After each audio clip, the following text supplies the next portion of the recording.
ማለዳ የመጣ ስታነቃኝ እንደምን አደራችሁ ክቡራትና ክቡራን የምፅዓቱ አዋጅ ነጋሪ አገልግሎት አድማጮቻችን፣ ሰላም ለእናንተ ይሁን።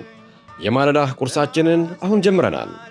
አዘጋጅ እና አቅራቢ ፓስተር አለማየሁ ነሞ። መልካም ጊዜ ይሆንላችሁ። ከሕይወት ምንጭ ውሃ ስታረካኝ። ሰላም ጤና ይስጥልን። እንደምን አደራችሁ። ይህ በምፅዓቱ አዋጅ ነጋሪ አገልግሎት እየተዘጋጀ የሚቀርብላችሁ የማለዳ ቁርስ ፕሮግራም ነው። የዛሬ የማለዳ ቁርስ ፕሮግራማችንን ከመጀመራችን በፊት ይህን ማለዳ በቸርነት የሰጠንን እግዚአብሔር አምላካችንን አብረን እንድናመሰግን ጠይቃችኋለሁ። የዘላለም አምላክ እግዚአብሔር ሆይ በጌታ በኢየሱስ ክርስቶስ ስም ስለዚህ ድንቅ የተባረከ ማለዳ በጌታ በኢየሱስ ክርስቶስ ስም እናመሰግንሃለን። አንተ ታላቅ ኃያል ብርቱ ድንቅ አምላክ ነህና ክብር ምስጋና ለአንተ ይሁን። ነው ደግሞ በዚህ ማለዳ ይህንን ቃልህን እንድትባርክልን፣ ቀኑን ሁሉ ብሩህ እንድታደርግልን፣ ከቃልህ መንፈስ ሕይወታችንን ደግሞ እንድትሞላው እንድትሰራው፣ ለአንተ ክብር ደግሞ በቃልህ መንፈስ እንድንቆም እንድትረዳን በኢየሱስ ክርስቶስ ስም እጠይቅሃለሁ። ሁሉን ለአንተ ክብር ሰጠን በኢየሱስ ስም። እንግዲህ በትናንትናው ዕለት አንደኛ ቆሮንቶስ መጽሐፍ ምዕራፍ 1 ቁጥር 10 ነበር የተመለከትነው። በዚህ ቁጥር ውስጥ ጳውሎስ በአንድ ልብ በአንድ ሐሳብ እንዲተባበሩ ይመክራቸው ነበረ። ይሄ ብቻ አይደለም፣ መለያየት በመካከላቸው እንዳይሆን በጌታ በኢየሱስ ክርስቶስ ስም እለምናችኋለሁ እያለ ይናገራል። እንግዲህ መለያየት ለወንጌል ከፍተኛ ጠር ስለሆነ ነው። ጠር መሆን ብቻ ሳይሆን በመለያየት ውስጥ ሰይጣን አጋንንት ቤተ ክርስቲያንን እንደፈለገ ወደ ፈለገው መውሰድ የሚችልበት መንገድ ስላለና ያንን መንገድ እንዳይከተሉ ነው የሚያስተምራቸው። እንግዲህ በዛሬው ዕለት ደግሞ በቁጥር 10 እና 12 የተያያዙ ስለሆኑ እነዚህን ሁለቱን ክፍሎች ለመመልከት 11 እና 12ን ለመመልከት እንሞክራለን። እንደዚህ ይላል፣ ወንድሞች ሆይ በመካከላችሁ ክርክር እንዳለ ስለ እናንተ የቆልያ ቤት ሰዎች አስታውቀውኛልና ይህንንም እላለሁ፣ እያንዳንዳችሁ እኔ የጳውሎስ ነኝ፣ እኔ የአጵሎስ ነኝ፣ እኔ የኬፋ ነኝ፣ እኔስ የክርስቶስ ነኝ ትላላችሁ ብሎ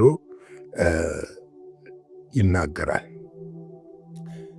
እንግዲህ ከላይ ከመጀመሪያው በትናንትናው ዕለት ማየት እንደፈለግን በእነዚህ ሰዎች መካከል መለያየታቸው ከመንፈሳዊ ልጅነት የመነጨ እንደሆነ በቀላሉ ልንረዳ እንችላለን። መለያየት የሥጋዊነት ምልክትና በመንፈስ ያለማደግ ውጤት ናቸው።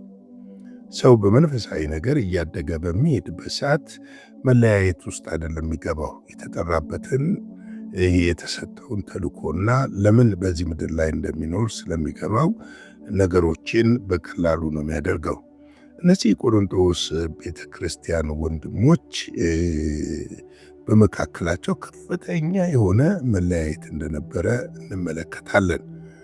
እንግዲህ ይህንን ለጳውሎስ በመካከላቸው ያለውን ክርክር እንዳለ ያሳወቋቸው እነዚህ የቀሌዮ ቤተሰቦች እንደሆኑ እናያለን። እነዚህ ሰዎች ችግሩ እንዲፈታ ነው ለጳውሎስ ያሳሰቡት። ጳውሎስ ደግሞ እንደዚህ ብሎ ይጽፍላቸዋል። ይሄ እንግዲህ አንዳንዳቸው እኔ ጳውሎስ ነኝ ይሉ ነበር፣ አንዳንዶቹ የአጵሎስ ነኝ፣ እኔ ግን የኬፋ ነኝ፣ እኔ የክርስቶስ ነኝ ትላላችሁ ነው ያላቸው። እንደው በመጨረሻው ላይ ያሉት ሰዎች ይሻላሉ፣ ምክንያቱም እኔ የክርስቶስ ነኝ ማለታቸው ልክ ስለሆነ።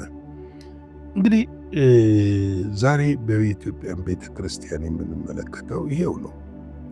ቤተክርስቲያን የግለሰቦች ካምፓኒ ከሆነች ቆይታለች። በሰዎች ስም መጠራትና በሰዎች ስም ደግሞ ሰዎችን ማምለክና ሰዎችን መከተል የተለመደ ነገር እየሆነ መጥቷል። ምን ያህል ሰይጣን በመካከላችን ክፉ ዘርን እንደዘራ አይኑ የተከፈተለት ሰው ብቻ ነው ሊያይ የሚችለው። ለምሳሌ ቤተ ክርስቲያን ላይ ያሉ አንዳንድ አገልጋዮች፣ ሁሉም ላይሆኑ ይችላሉ፣ አንዳንድ አገልጋዮች ሰዎችን ወደ ራሳቸው የሚያስከትሉበት ምክንያት ለግል ጥቅማቸውና ለራሳቸው ስብዕና ከመገንባትና ክብርና ዝና ከማግኘት ባሻገር ስለሚከተላቸው ሕዝብ ሕይወት፣ ነፍስ፣ ደቀ መዝሙር መሆንና አለመሆን ለመጨረሻው ዘመን ማዘጋጀትና ለማዘጋጀት ግድ የላቸውም። ምክንያቱም እነሱ የሚፈልጉት ከላሚቱ ወተቷን እንጂ ላሚቱን አይደለም የሚፈልጉት። ላሚቱ እስካልነጠፈች ድረስ ወተቷ ትታለባለች። እንግዲህ ወተቱን ካገኙ በኋላ ስትነጥፍ ደግሞ አውጥተው ይጥሏታል። ይህ ብሂል ነው አሁን ላይ እንደ ትልቅ ነገር እየተያዘው። ብዙ ጊዜ ስብከታቸውንም ወይም ትምህርታቸውንም ስንሰማው ለክርስቶስ ኢየሱስ መንግስት የሚያበቃና የሚያዘጋጅ የእግዚአብሔርን ተልእኮ የሚገልጥ ሳይሆን የሀብት ማካበቻ መንገዶችንና ወይም ደግሞ ሰዎች እነሱን የሚቀበሉበትን መንገድና የሰዎችን የውስጥ ትርታ በማዳመጥ የሚደረጉ ናቸው። ቀደም ዕለት እንደውም አንድ በጣም የሚያሳፍር የሰውን ስም ባልጠቅስም ትንቢት ሰምቻለሁ። ምክንያቱም ይሄ ትንቢት በጣም አሳፋሪ ነው። ምክንያቱም ያለን ነገር እየታየ ያለን ነገር መገለጥ ነው ብሎ ትንቢት ነው ብሎ መናገሩ ምን ያህል ክፉ እንደሆነ ለመመልከት ሞክሬያለሁ። እንግዲህ ጳውሎስ ነኝ እኔ፣ የአጵሎስ ነኝ እኔ፣ የኬፋ ነኝ ያሉበት ምክንያት እነዚህ ሰዎች ስጋውያን ስለነበሩ ነው። ምናልባት ጳውሎስ የሰበካቸውና ያስተማራቸው የጳውሎስን ፈለግ እንደተከተሉ እንዲሁም ደግሞ የአጵሎስ ያስተማራቸውና አጵሎስ እንትን ያላቸው እሱን እንደተከተሉ እንመለከታለን። መጽሐፍ ቅዱስ ግን በአንደኛ ቆሮንቶስ 3:4 ላይ ምን ይላል? አንዱ እኔ ጳውሎስ ነኝ፣ ሁለተኛ እኔ አጵሎስ ነኝ ቢል ሰዎች ብቻ መሆናችሁ አይደለም ወይ ይላል። ሰዎች ብቻ ማለት ምን ማለት ነው? መንፈስ የሌለባቸው፣ የእግዚአብሔርን ነገር በመንፈስ መረዳት የማትችሉ፣ የእግዚአብሔርን ነገር በመንፈስ ማወቅ የማትችሉ ማለት ነው። መንፈስ ያለበት ሰው የማን እንደሆነ በትክክል ይረዳል። አንድ አገልጋይ ሰውን ደቀ መዝሙር ሊያደርግ ይችላል፣ ግን የእሱ ንብረት አይደለም። እናንተ የክርስቶስ ንብረት እንደሆናችሁ ልታውቁ ያስፈልጋል። የክርስቶስ ንብረት ደግሞ ከሆንን፣ የክርስቶስ መጠቀሚያ ዕቃ ከሆንን ደግሞ የማንም ሰው አይደለንም። አዎ አገልጋዮችን ማክበር አለብን። ቤተክርስቲያን መሪዎችን ልናከብራቸው፣ ልንታዘዝ ይገባል። ይህም እንደ እግዚአብሔር ቃል ሲሆንና መረዳታችንም እንደ እግዚአብሔር ቃል በሚሆንበት ሰዓት ማለቴ ነው። እንግዲህ እነዚህ ሰዎች ምንድን ነው እያደረጉ ያሉት? ምንድን ነው እየሰሩ ያሉት ስንል ግለሰቦችን ተከትለው የራሳቸውን ግሩፕ አቋቁመው አጵሎስ ነው ትክክል፣ አንተ አጵሎስ፣ ኬፋ ነው ትክክል፣ ኬፋ አይደለም፣ ጳውሎስ ነው ትክክል እያሉ በቤተ ክርስቲያን መካከል መከፋፈልን በመዝራታቸው ቤተ ክርስቲያን ጭንቅ ውስጥ ገብታ እንደነበረ ልንመለከት እንችላለን። ይህንንም አንደኛ ቆሮንቶስ ምዕራፍ 3 22 እና 23 ስንመለከት ቁርጥ ያለው ምላሽ ጳውሎስ ሲሰጣቸው እንመለከታለን። በዚህ ክፍል ላይ እንደዚህ ይላል ቃሉ። ጳውሎስ ቢሆን፣ አጵሎስ ቢሆን፣ ኬፋም ቢሆን፣ ዓለምም ቢሆን፣ ሕይወትም ቢሆን፣ ሞትም ቢሆን፣ ያለውም ቢሆን፣ የሚመጣውም ቢሆን ሁሉ የእናንተ ነው፣ እናንተም የክርስቶስ ናችሁ፣ ክርስቶስም የእግዚአብሔር ነው። እንግዲህ እኛ የእግዚአብሔር መንፈስ ቅዱስ ማደሪያ፣ የቤተ መቅደሱ ማደሪያ። ቁጥር 16 እዚሁ 3 ላይ ምን ይላል? የእግዚአብሔር ቤተ መቅደስ እንደሆናችሁ የእግዚአብሔር መንፈስ እንዲኖርባችሁ አታውቁምን? ይላል። እንግዲህ የእግዚአብሔር ቤተ መቅደስ ነን እኛ፣ የክርስቶስ ኢየሱስ ማደሪያ ነን እኛ እንጂ እኛ የግለሰቦች አይደለንም። ፕሊስ ሰዎችን ማድነቅ ጥሩ ሊሆን ይችላል። ነገር ግን የክርስቶስን ያክል መሳል ደግሞ ኃጢአትና ፍርድም ያለበት ይመስለኛል። ሰዎችን እንደ ክርስቶስ መመልከት። ምክንያቱም ጳውሎስ ያለው ሁሉም የእናንተ ነው አለና እናንተ ግን የክርስቶስ ናችሁ ነው ያለው። ክርስቶስ ደግሞ የእግዚአብሔር ነው ያለው። እናንተ ልክ ናችሁ፣ ትክክል ናችሁ። እናንተ ግማሾቻችሁ የኔ ናችሁ፣ ግማሾቻችሁ የኬፋ ናችሁ፣ ግማሾቻችሁ የአጵሎስ ናችሁ፣ ግማሾቻችሁ ደግሞ የክርስቶስ ናችሁ አላላቸው። ምክንያቱም ጳውሎስ ተከለ፣ አጵሎስ አጠጣ፣ እግዚአብሔር አሳደገ። ስለዚህ የብዙ ወገኖቼ ችግር የእግዚአብሔርን ቃል አለማወቅና አለመረዳት፣ እንደዚሁም በእግዚአብሔር ቃል ተኮትኩቶ ያለማደግ፣ ቤተ ክርስቲያን መግባት፣ የፊት ወንበር ማግኘት፣ በቃ በተለይ ብር ካላቸው በብር ጥሩ ብር ስለሚሰጡ አገልጋዮቹም ለነሱ ትኩረት የሚሰጧቸው ቸርች ውስጥ ቦታ በመስጠትና የአገልግሎት አጋር አድርገው እንጂ የሚያዋቸው የእግዚአብሔር ልጅ እንደሆኑ አድርገው አያያቸው። ይህንን ልታውቁ ያስፈልጋል ወንድሞቼና እህቶቼ።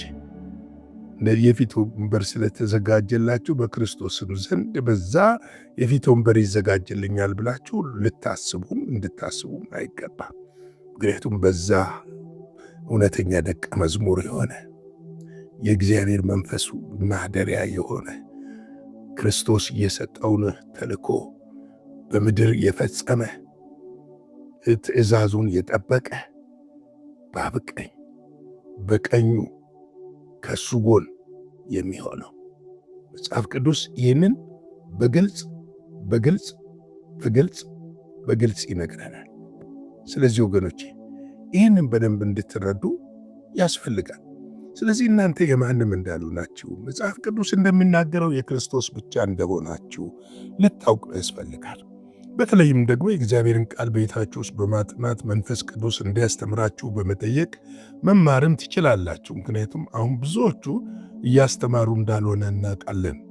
እሑድ ዕለት ወይም ደግሞ የሆነ ቀን ፈውስ ቀን ተብሎ ሁላችንም ተጫዋጩኸን ነው የምንለያየው። ነገር ግን እንደ እግዚአብሔር ሐሳብ እንደ እግዚአብሔር ቃል ቁጭ አድርጎ ደቀ መዝሙር በማድረግ የእግዚአብሔርን እውነት ሰዎች ተረድተው በዛ እውነት እንዲኖሩ እየተደረገ አይደለም። በእርግጥ ይህንን የሚያደርጉ ቤተ ክርስቲያኖች እንዳሉ ማቃለው። ነገር ግን ደግሞ ያው መጽሐፍ ሲናገር በመጨረሻው ዘመን ሐሰተኛ ነቢያት፣ ሐሰተኛ አስተማሪዎች እንደሚከሰቱ ስለሚታወቅ ራሳችሁን ልትጠብቁ ያስፈልጋል። ተገለጠ ያለ ሁሉ የእግዚአብሔር ነቢይ ነው ማለት አይደለም። ያንን የተገለጠለትን ነገር ደግሞ መዘን የምንችለው በእርግጥ የእግዚአብሔርን ቃል ስናውቅ ብቻ ነው። የእግዚአብሔርን ቃል ካላወቅንና ካልተኮተኮትን ካልተማርን ልናውቅ አንችልም። ለዚህ ነው ይህንን የማለዳ ቁርስ ፕሮግራም ስንጀምር ትልቁ ዓላማችን በትንሹም ብትሆን ሰዎች የእግዚአብሔርን ቃል በመረዳትና እውነትን በማወቅ በእውነት መንገድ እንዲሄዱ ለመርዳት አስበን ነው። ስለዚህ እናንተም ደግሞ ላይክ፣ ሼር፣ ሰብስክራይብ በማድረግ አብራችሁን እንድታገለግሉ በጌታ ፍቅር ጠይቃችኋለሁ። ለዛሬ ማለዳ ያለኝ ቃል ይህንን ይመስላል። ነገ በሚቀጥለው ክፍል እንቀጥላለን። አጭር ጸሎትን ጸልይና የዛሬውን ፕሮግራማችንን ጨርስ። የዘላለም አምላክ እግዚአብሔር ሆይ በጌታ በኢየሱስ ክርስቶስ ስም ስለዚህ ጊዜና ሰዓት ሁሉ እናመሰግንሃለን። ስለ ምሕረትህ፣ ስለ ቸርነትህ፣ ስለ በጎነትህ፣ ስለ መልካምነትህ፣ ስለ ታላቅነትህ ሁሉ ክብር ምስጋና ለአንተ ይሁን። ይህንን ቀን ስለሰጠህን ተባረክ። በዚህ ቀን ደግሞ የአንተ ምሕረትና ቸርነት በሕይወታችን ሁሉ ላይ ይገለጥ። ቀኑን ባርክልን፣ ከክፉ ጠብቀን፣ በምትወደው ልጅህ በኢየሱስ ክርስቶስ ስም አሜን። በነበረን የመልእክት ክፍለ ጊዜ እንደተባረካችሁ ተስፋ እናደርጋለን። በነገው ማለዳ በሌላ ዝግጅት እንገናኛለን። መልካም ቀን